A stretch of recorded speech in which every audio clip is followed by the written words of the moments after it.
아직 절차가 남아있긴 합니다만 르노 삼성차는 이제 정상화에 대한 기대감이 그 어느 때보다 커지고 있습니다.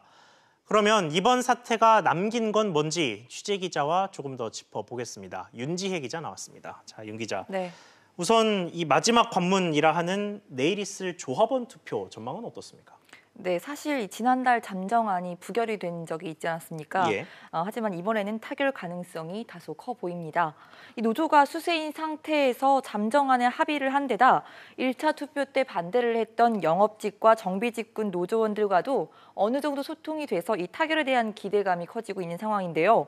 또 생산 물량 감소로 이 손실을 입은 협력사와 지역 경제의 타결 압력도 상당한 것으로 보입니다. 자, 그런데 임단협이 마무리된다고 하면 당장 회사를 정상화시키는 게 좀 시급하지 않습니까? 네, 맞습니다. 이 프랑스 본사의 물량 배정, 이에서 신차를 받아와야 하는 상황인데요. 이 물량을 배정받지 못하면 생존 자체가 불투명해질 수가 있습니다. 이미 올해 1월에서 5월까지 르노 삼성차 생산량은 지난해와 비교해서 무려 35%나 줄었고요. 내수 판매는 14% 감소했습니다.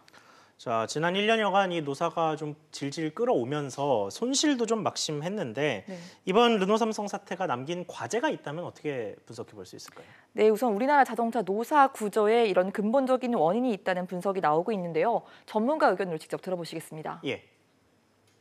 매년 노사 협상을 한다. 이거는 사실은 세계적으로 별로 없는 일입니다. 투표로 당선이 되기 때문에 노조 집행부가 힘을 가지기 위해서는 계속 강력한 투쟁을 할 수밖에 없었다.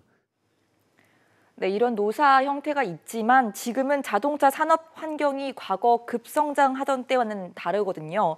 때문에 내연기관이 저성장이 지속이 되고 있고 이 친환경차와 미래차로 전환이 급속하게 이루어지고 있습니다. 여기에 맞게 노사도 과거 대결 프레임에서 벗어나지 못할 경우 공멸할 수도 있다. 이런 지적이 나오고 있습니다.